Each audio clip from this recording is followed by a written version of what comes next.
Magandang umaga mga kapatid, bahagya pong bumilis ang bagyong Wilma habang patuloy po itong sumusubsob at lumalapit sa ating landmass o kalupaan. Napanatili nito ang kanyang tropical depression category na may taglay na lakas na hangin na nasa 45 km per hour malapit sa kanyang gitna at kung minsan may mga pagbugsong maabot sa halos 55 km per hour.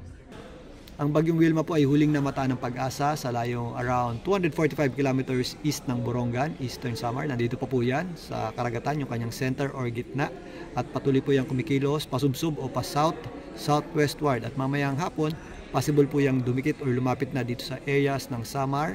Kasama na po dyan ng Leyte or maaaring mas mababa pa dito sa area ng Dinagat. Pero bagamat nasa dagat po, ang kanyang bulto ng kaulapan ay umaabot na po sa malaking bahagi ng Visayas. Nagdadala na po yan ng mga pagulan sa malaking bahagi ng Visayas. Kasama na po dyan ang epekto ng shear line dito naman sa areas ng Bicol region. Sa kasalukuyan, yung ating pinakamalalakas na pagulan na associated dito sa bagyong Wilma ay nakaka-apekto dito sa areas ng Samar provinces, Northern Samar, Eastern Samar, maging dito sa Leyte, kasama na po dyan ang Masbate.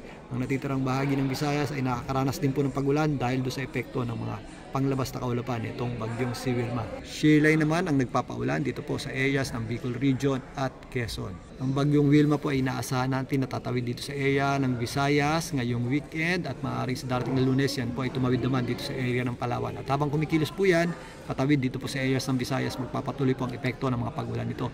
At malilipat din po yung ating concentration ng malalakas na pagulan mula Eastern Visayas patungo dito sa Central Visayas, kasama po dyan ang Cebu area, maging dito sa areas ng Western Visayas. Samantalang, habang tumatawid naman po itong bagyong Wilma sa Visayas, yung epekto ng shear line naman ay magpapatuloy din na makaka-apekto dito po sa areas ng Bicol region at kumikilos din po yan ha. Mas nadadagdagan naman yung ating mga pagulan dito sa areas ng Quezon at Calabarzon. Dito sa Metro Manila wala pa pong epekto yung ating shear line, pero sa darating na linggo hanggang papasok na Lunes, mas tataas na po yung ating tsansa ng pagulan. Although hindi kasing marami ng mga pagulan natin dito sa area ng Visayas, maganda at mag-ingat din po tayo sa mga posibleng epekto ng shear line dito po sa Metro Manila at sa mga karatig lugar nito.